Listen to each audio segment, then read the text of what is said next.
Ok, gente, no vídeo de hoje vamos falar de um tema bastante esperado, o novo livro da Jennette McCurdy, I'm Glad My Mom Died, ou Estou Feliz que a Minha Mãe Morreu. Esse livro, apesar de ter um nome bastante chocante, ele tem conteúdos bem impactantes também, são revelações bombásticas. Conhecida por interpretar Sam Puckett nas séries iCarly e Sam Cat da Nickelodeon, Jennette é um dos maiores nomes dos anos 2000. O meu primeiro vídeo famoso aqui no canal foi sobre ela, falando da decisão dela de não participar do revival e dos seus problemas naquela época do show. E assim, eu vi muita gente falando coisas horríveis sobre ela, cuspir no prato que ela comeu e várias coisas do tipo. Essas pessoas assim não fazem ideia do que ela viveu. Então, hoje eu vou trazer um resumo dos principais pontos para vocês. Mas é bem provável que esse vídeo tenha duas partes devido à quantidade de revelações presentes nesse livro. Mas antes de tudo, já se inscreve aqui no canal, curte o vídeo e compartilha. Sério, isso é muito importante.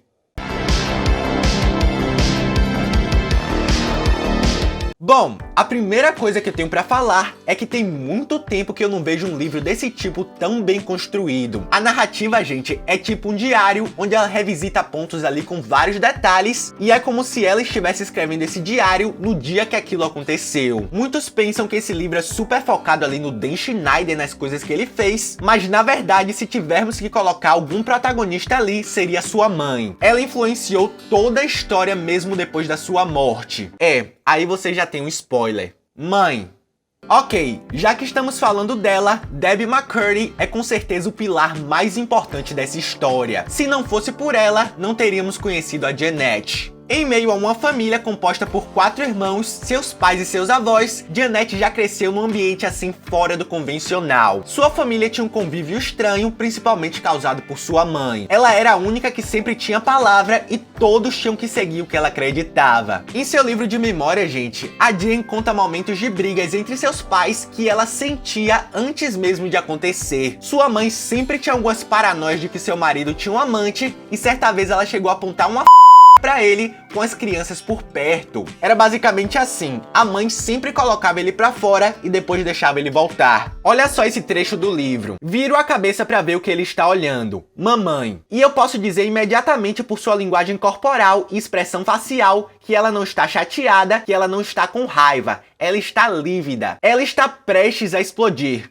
Ah não, tem que haver algo que eu possa fazer. Te amo, mamãe, eu grito. Eu corro em direção a ela e a abraço. Isso, gente, foi a tentativa da pequena Jennette de apaziguar uma briga que terminou com essa grande ameaça. Esse aí é só um pouco do clima dessa casa pra vocês sentirem. A relação com os filhos era um pouco anormal também, mas com a Jennette era muito mais complicada. A Debbie desde pequena controlava cada passo dela, cada pensamento e cada atitude da Jen. Gente, era normal a tal ponto que ela sempre fazia a filha internalizar que ela não conseguiria fazer nada sem sua mãe, nem lavar o cabelo direito. Outro ponto é que desde sempre a vida financeira dessa família nunca foi muito favorável. O pai trabalhava em 2 empregos que ele não poderia chegar tarde e eles ainda tinham momentos que não conseguiam pagar as despesas no fim do mês. Para sair dessa situação, gente, a grande solução da Debbie foi de usar sua própria filha como salvação. Tem uma parte ali no livro, gente, que é uma fala da Debbie. Ela fala o seguinte: se ele, o marido no caso, conseguisse um emprego que pague todas as contas, eu não precisaria usar minha criança. A Jennette desde pequena começou a ir para todos os tipos de audição. Sua mãe saía de casa a qualquer hora para poder fazer isso acontecer. Haviam ensaios exaustivos de texto em casa porque ela tinha que aprender. Pelo que vemos no livro, não tinha nada mais importante do que ensaiar suas falas. Enquanto outras crianças brincavam na rua, ela não poderia sair para não ser raptada.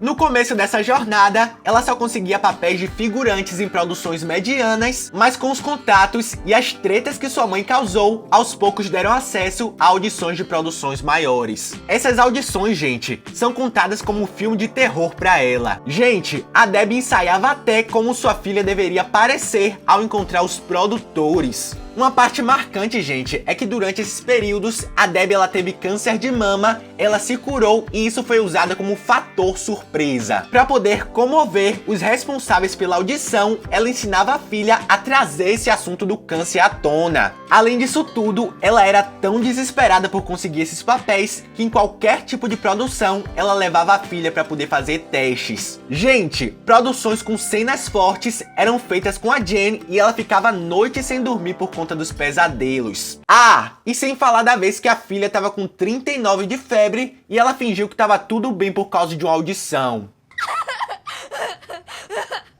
And cut. Bom, é notório durante a leitura que a criança tinha em mente que deveria fazer tudo aquilo porque aquela era sua mãe. A Jeanette não tinha noção do que era certo ou errado. Se sua mãe estava falando, era o que tinha que acontecer. Nesse tópico, gente, entramos no assunto bastante delicado: os transtornos. A Debbie, gente, além de fazer sua filha virar noites em testes ou estudando texto em seu tempo livre, ainda cuidava da alimentação dela. Basicamente, ela criava dietas inventadas por ela para não deixar sua filha engordar. Eram dietas absurdas, onde a Jeanette não se alimentava direito e, como ela não entendia nada, achava que aquilo era super normal. Assim, se ela comesse algo ali com um valor maior do que a mãe estipulava, era tipo um crime. Sua mãe tinha um peso ideal para ela a cada ano que se passava. No capítulo 25 do livro, ela conta que teve uma consulta ali com o médico e ele chamou sua mãe em privado do lado de fora do consultório. A Jeanette conseguiu ouvir ele dizendo que o peso dela estava muito abaixo do normal, que aquilo se parecia com um caso de Sim, gente, ela, aos 11 anos de idade, já apresentava sinais dos atos de sua mãe. Mas, apesar do médico e de algumas pessoas comentarem sobre esse transtorno, a Debbie sempre ignorava e falava que as pessoas estavam sendo dramáticos, que aquilo era normal. Mas não parava por aí. A própria família, que não tinha lugar de fala,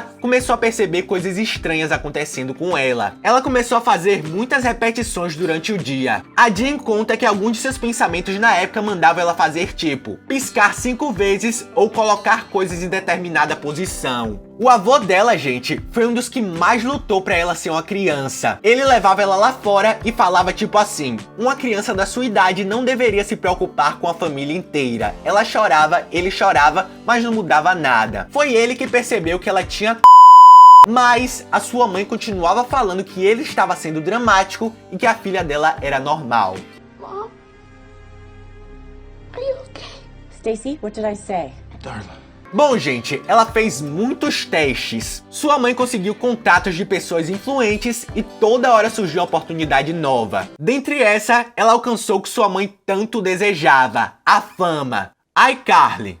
Bom, o assunto iCarly com certeza foi um dos mais esperados para quem leu esse livro. Na época, ela tinha feito alguns testes para canais de TV e eles demoravam um pouco ali para poder retornar. A mãe dela estava brigando no telefone, se eu não me engano era por causa de um pagamento, quando ela recebeu a ligação da agente da Jen que ela tinha conseguido um papel no show da Nickelodeon. Depois dessa ligação, as duas comemoraram, gritaram e tudo, mas ela lembra que ela sabia que aquela era uma conquista mais da sua mãe do que dela. Gente, todo esse processo de audições e toda a narrativa do livro dá a entender que tudo aquilo ia muito além do dinheiro. Nós basicamente compreendemos que a Debbie parecia ter um grande sonho da fama e de ser atriz que ela nunca conseguiu realizar para ela mesma. Então, a sua filha era a sua maneira de chegar perto disso, de uma coisa que ela nunca conseguiu. Tanto, gente, que a Jeanette escreve o seguinte, abre aspas, ela, a Debbie no caso, conseguiu realizar o seu sonho, fecha aspas. A diferença de outras produções pro iCarly eram bem perceptíveis logo no começo. Ela conta que ela sempre recebia presentes ali nos seus camarins, como por exemplo, uma cesta de vários produtos e com muitos vales para cinemas e serviços parceiros ali da Nick.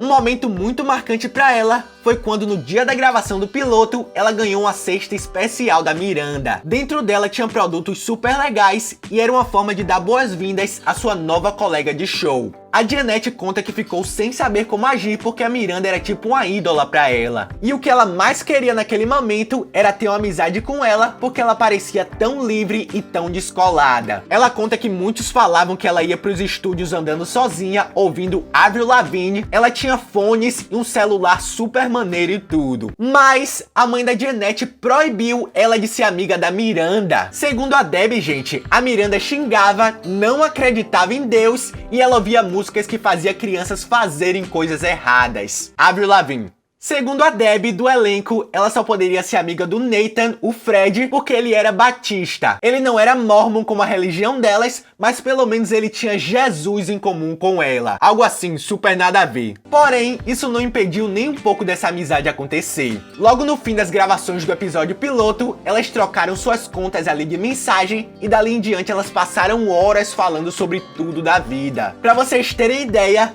quando a Debbie chegava ali perto da Jeanette, ela falava que estava estudando. Gente, segundo a Jen, a Miranda pode parecer assim bem na dela, bem quietinha, mas na verdade ela é muito legal e faz todo mundo rir. E pra mim sempre pareceu assim, ela sempre passa uma imagem de uma vibe assim muito legal.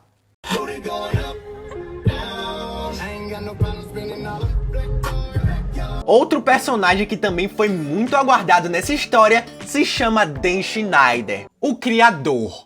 Ele é o grande responsável pela criação do iCarly, um dos programas que cada vez mais ia ganhando mais relevância. Logo quando ela começou a trabalhar lá, ela tinha ali por volta dos 14 anos de idade. Nesse livro, gente, ela já começa falando que ela lembra de umas fotos de figurinos que ela teve que fazer nos primeiros dias. Eram simplesmente fotos só de biquíni. Não era só assim, algumas fotos de biquíni. Eram várias e com vários modelos de biquíni. Ela conta que ela ficou super desconfortável e teve um momento que ela recusou a tirar mais fotos, mas a sua mãe sempre a convencia. Essas fotos de biquíni, gente, eram simplesmente ordens do criador. Ele exigia essas fotos e toda a equipe sabia que o que ele pedia tinha que ser feito. A equipe, segundo o que ela conta nesse livro, era muito obediente a ele, já que ele era uma figura super respeitada ali dentro dos estúdios. Gente, durante todo o livro, o Dan Schneider, ele é chamado como The Creator ou o Criador. Pelo que eu penso, esse nome pode ser uma maneira ali de evitar alguns processos contra ela. Ela conta que desde que ela começou a trabalhar nesse set, ela tinha uma relação super desconfortante com o criador. Gente, uma das experiências mais estranhas pra ela na série foi uma cena em que a Sam dava o primeiro beijo no Fred. Aquele, gente, era o primeiro beijo da vida da Jeanette e ela estava super nervosa por causa disso. O criador, gente, sempre queria cenas perfeitas, então para ele poder conseguir isso, ele gritava e humilhava os atores e depois na pós-produção, os seus gritos eram retirados. Nessa cena do beijo, gente, ele fez pressão com a Jen e ainda fez eles gravarem 7 vezes só essa parte. Segundo o que ela conta, gente, o criador é definido como uma pessoa com 2 lados. O primeiro deles é aquele que faz a pessoa se tornar felicidade em pessoa por seus elogios, gratidão e oportunidades. E já o segundo deles é aquele que controla, humilha, grita e que faz pessoas adultas chorarem. Olha só esse trecho, gente. O operador acidentalmente deixou cair o microfone em uma cena e o criador gritou na cara dele que ele era o responsável por arruinar uma tomada mágica e ele esperava que ele iria se arrepender pelo resto da sua vida por derrubar o microfone. E ela ainda completa: eu tenho visto o criador fazer homens e mulheres adultos chorarem por seus insultos e degradação. Ele chama as pessoas de idiotas, estúpidos, burros, desleixados, descuidados, retardados e covardes. O criador sabe como fazer alguém se sentir inútil. E assim, ela fala que ela tinha um grande respeito por ele por temer a forma que ele poderia tratar ela. Ela conta inclusive que a sua relação com ele se parecia muito com a relação com sua mãe. Ela apenas concordava com os dois por temer. Em uma das ocasiões, quando ela tinha ali uns 18 anos, o Dan chegou a oferecer bebida alcoólica a ela. O criador teria falado que o elenco do iCarly estava parecendo muito saudável e que eles precisavam dar um trato neles. Vale lembrar que só é permitido beber a partir dos 21 anos lá nos Estados Unidos. Gente, segundo o criador, todo o elenco de Brilhante Vitória sempre bebiam juntos. A Jeanette fala nessa parte que ele sempre tentava criar uma rivalidade para cada elenco tentar superar o trabalho do outro. Stop laughing at the director. Show some respect, Jeanette. Respect. Bom, devido à grande proporção que o iCarly tomou, a fama dele se tornou algo assim incontrolável. Esse foi um dos pontos que mais incomodou a Jeanette. Fama.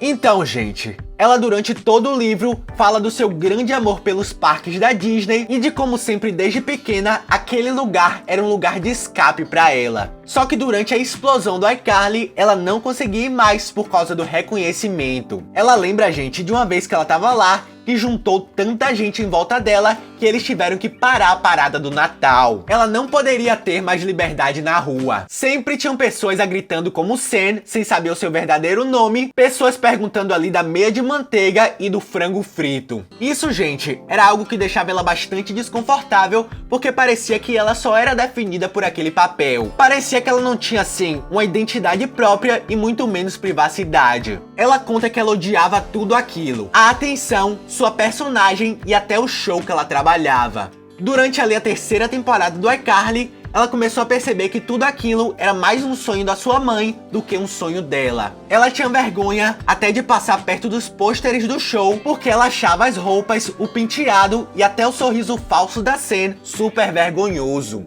Mas, gente, vemos mais pra frente que ela não tinha como sair daquilo. Aquilo ali era sua vida. Durante essa época, ela ainda tinha que ter a aprovação da sua mãe, que naquele ponto usufruía de todo o seu dinheiro, não se preocupava mais com suas contas e ainda reclamava do salário que a Nick pagava. Sério, quando ela começou a falar sobre isso, eu vi muita gente falar coisas tipo: ah, já que ela não gostava de atuar nessa série, manda ela devolver o dinheiro que ela ganhava nessa época. Assim, julgadores. Que dinheiro? O dinheiro que a mãe dela gastava? Miranda, can I take a picture? They're getting used to road, like a lot of fuss in there. Can I take a Bom, e depois de mais de 5 anos de trabalho, nós vemos um fim de um ciclo. O fim do iCarly. Bom, esse projeto foi um dos mais importantes da carreira dela. Em meio a tantos altos e baixos em sua vida, ela criou uma forte ligação com a Miranda. No capítulo 49 do livro, gente, ela fala desse último dia de gravações. Foi um dia em que todos no estúdio choravam muito. E assim, o show já estava na hora de ser finalizado, já que tinha muitas temporadas e era hora ali de dar lugar a novidades. Nesse capítulo, ela lembra que todo o elenco estava super emocionado, mas ela e a Miranda não conseguiam parar de chorar. Só que assim, no caso da Jeanette, ela não chorava pelo fim do show. Ela já sabia que ela iria ganhar um spin-off de iCarly chamado Just Bucket e continuaria trabalhando ali no canal. Mas a Miranda iria seguir outros caminhos. A Jeanette tinha uma grande ligação com ela, ao ponto de não se conformar que deixaria de trabalhar com ela. Ela sabia que quando aquele trabalho acabasse, a amizade não seria a mesma coisa que antes. As duas, gente, nessa época eram muito próximas e toda semana uma dormia na casa da outra. E por causa disso, ela achava que aquilo seria uma despedida tanto do programa quanto da sua amizade com a Miranda. Ela conta, gente, que a amizade das duas se formou assim tão fácil que parecia ser algo assim predestinado. Durante esses anos de show, a Miranda tinha se tornado seu grande suporte emocional. Mas, se vocês querem um spoiler, a amizade delas não acabam por ali. Elas tiveram muitos contatos ao longo dos anos. how many great fun things we've been able to do. And I mean, we've really all grown up on the show, and like I don't have. Bom, gente, devido à quantidade de coisas que temos pra falar, eu vou dividir esse vídeo em duas partes. Na quarta-feira, vamos falar da morte da sua mãe, da Ariana Grande, do verdadeiro e polêmico motivo do fim de Sam e Cat, do afastamento do Dan ainda durante as gravações de Sam e Cat, e o mais esperado, o porquê ela não aceitou participar do Revival. Então, eu espero vocês no próximo vídeo.